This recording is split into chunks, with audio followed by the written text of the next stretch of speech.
Halo teman-teman, jumpa lagi bersama Praktis Simpel. Kali ini kita akan belajar tentang sifat-sifat cahaya.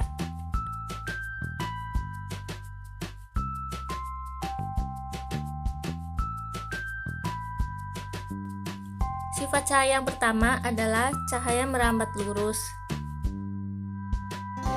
Ini bisa dibuktikan dengan melakukan percobaan menggunakan 3 karton tebal dan lilin. Lubangi bagian tengah ketiga karton tersebut, lalu letakkan karton-karton dengan posisi 3 lubang tersebut sejajar dengan cahaya lilin tepat di belakangnya.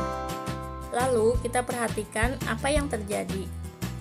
Coba kita perhatikan cahaya yang masuk melalui celah lubang. Pasti teman-teman bisa melihat berkat cahaya yang lurus dan tidak bengkok.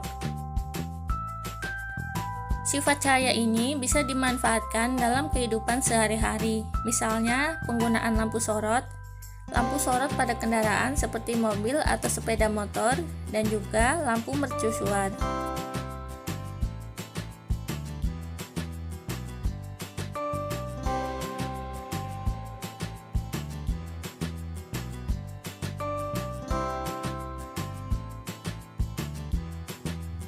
Lalu, sifat cahaya yang kedua adalah cahaya menembus benda bening.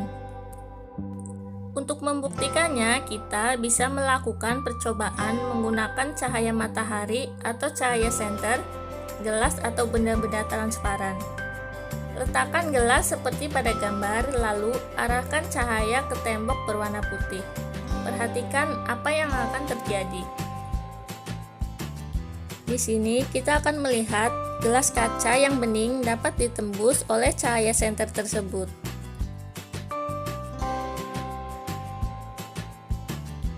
Sekarang kita mau lanjut ke sifat cahaya yang ketiga, yaitu cahaya dapat dipantulkan.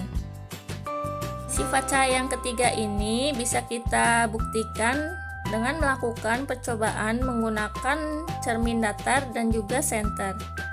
Coba kita pantulkan cahaya senter menggunakan cermin. Ketika cermin terkena cahaya, maka cahaya tersebut akan dipantulkan. Jenis pemantulan dibagi menjadi 2, yaitu pemantulan baur dan pemantulan teratur. Pemantulan baur terjadi ketika cahaya mengenai permukaan yang tidak rata atau bergelombang. Sedangkan pemantulan teratur terjadi ketika cahaya mengenai permukaan yang rata, licin, dan mengkilap seperti cermin.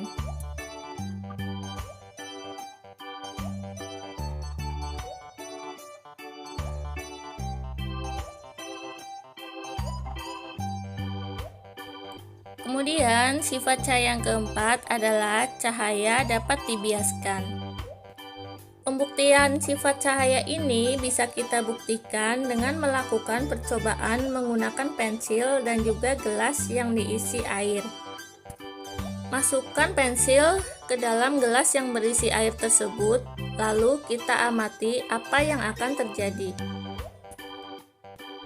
Jika kita lihat dari sisi samping luar gelas, maka pensil akan terlihat seperti patah.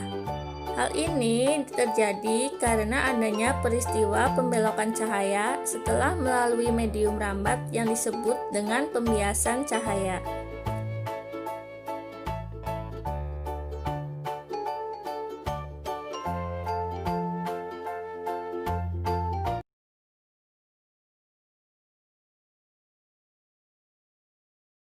Ya, ada beberapa macam penderita cacat mata. Rabun jauh atau miopi adalah ketidakmampuan mata untuk melihat benda yang jauh. Kenapa bisa begitu? Karena bayangan dari benda yang jauh jatuh di depan retina. Agar bayangan benda dapat jatuh tepat di retina, maka penderita menggunakan kacamata berlensa cekung atau minus. Kalau rabun dekat atau hipermetropi adalah ketidakmampuan mata untuk melihat benda yang dekat. Bayangan benda yang dekat jatuh di belakang retina sehingga perlu menggunakan kacamata lensa cembung atau plus. Kalau kakek aku gak bisa dua-duanya loh. Gak bisa lihat benda dekat maupun jauh. Iya, itu namanya presbiopi atau cacat mata tua. Biasanya memang diderita oleh orang berusia lanjut.